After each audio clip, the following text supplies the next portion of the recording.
এবাৰ মানৱ অধিকাৰ উলংঘা তথা আইনৰ পৰিপন্থী কাম কৰিলে আৰক্ষীয়ে মেৰাপানী আৰক্ষীৰ বিৰুদ্ধে এই অভিযোগ খোদ অধিবক্তাৰ মৰেল পুলিচিঙৰ ঘটনাত জড়িত ৫ কিশোৰক মাজনিশা শিশু সুৰক্ষা বিষয়াৰ কাৰ্যালয়ত হাজিৰ কৰোৱাক লৈ সৃষ্টি হৈছে প্ৰতিক্ৰিয়া কিশোৰ অপৰাধী গ্ৰেপ্তাৰ তথা আদালতত হাজিৰ কৰোৱাৰ ক্ষেত্ৰত উচ্চতম ন্যায়ালয় আৰু উচ্চ ন্যায়ালয়ৰ নিৰ্দেশনাক অৱমাননা কৰাৰ অভিযোগ মেৰাপানী আৰক্ষীৰ বিৰুদ্ধে এই সন্দৰ্ভত গোলাঘাট আদালতত অভিযোগ দিয়াৰ সিদ্ধান্ত অধিবক্তা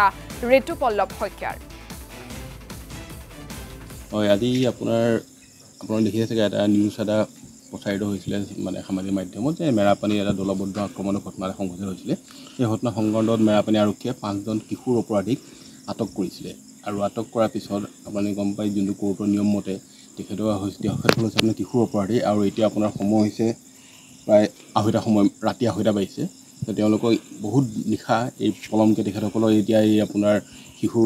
সুৰক্ষা বিষয়া বা JJB বুলি কয় জুভেনাইল জাষ্টিছ বৰ্ডৰ মুখত তেখেতক হাজিৰ কৰিছে যিটো আইনৰ পৰিপন্থী কাৰ্য তেওঁলোকে এটা সংঘটিত কৰিছে কাৰণ এজন শিশু অপৰাধী মানে তেওঁলোকে ইচ্ছা কৰাহেঁতেন থানাটো যিহেতু এটা মেণ্ডেট আছে যে আপোনালোক ছেফ কাষ্টডি কিছুমান চাইল্ড ফ্ৰেণ্ডলি ৰুম তেওঁলোকে মেইনটেইন কৰিব লাগে য'ত তেনেকুৱা অপৰাধীসকলক কিশোৰ অপৰাধীসকলক তাত ৰাখিব লাগে কিন্তু সেইটো নকৰি তেওঁলোকে আজি ৰাতি ২:৩০ বজাত কিশোৰ অপৰাধীসকলক